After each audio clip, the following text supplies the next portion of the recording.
Madhavan, but even by your own estimates, at least you're definitely giving the majority to the BJP-led NDA with the number of around 290. But to the point that you were making at the end about the policy reforms, because that is what the market really wants to know, the policy continues or there is going to be a bit of a shift. What's your answer to that? There will be a what I call course correction. Let's not call it a shift or a radical change.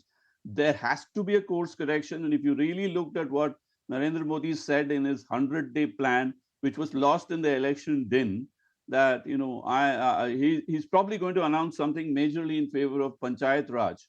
This is let me stick my neck out. This is going to be one of his first actions if he comes back to power, as it seems likely now, in which case there will be a rural bias towards the economy, So some of the stories like infrastructure be comparatively muted. It's a relative shift. That's why I want to call it course correction. People tend to think in binaries in terms of either or, either or. It's never either or. It's all about how much shift. It's a calibrated shift. And a calibrated shift in favor of agriculture is what I'm expecting, and rural areas is what I'm expecting. And especially one person who should be seriously worried now is Yogi Adityanath. I think if the numbers coming from UP are any indication, he hasn't quite delivered to the scale that it was being hyped. And Mr. Modi himself has been hyped, saved partly by some of the disagreements within what I call the non-BJP parties, because if you look at BJD, I had got into a lot of trolling a few days ago for saying that the Biju Janata Dal is now unofficially part of the India Alliance. But it does look like a reality now, but BJP is doing well in Odisha as of now, and TMC has lost more than I had estimated.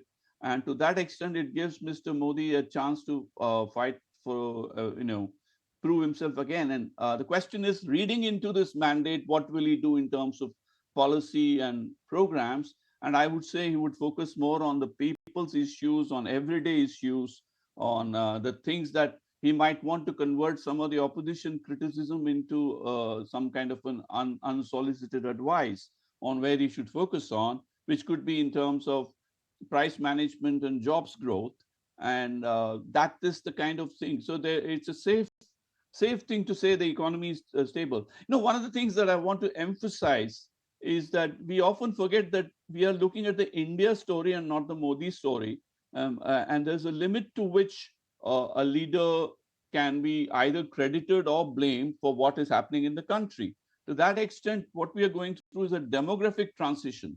And the number of youth votes, for instance, aspirations, for instance, are all linked to the demographics, as well as some of the issues linked to an emerging economy in which there is a huge bottom of the pyramid surge. So what we are witnessing is the bottom of the pyramid surge, and it's important to use that as a stable foundation for whatever is happening in both the polity and the economy. So there is a social anthropological element, and that goes beyond simple psephological head counts that might come and go. So to that extent, I see a lot of course correction linked to the demographic transition that we are witnessing. And we will see that. If you like this video, then like, share and subscribe to ET Now.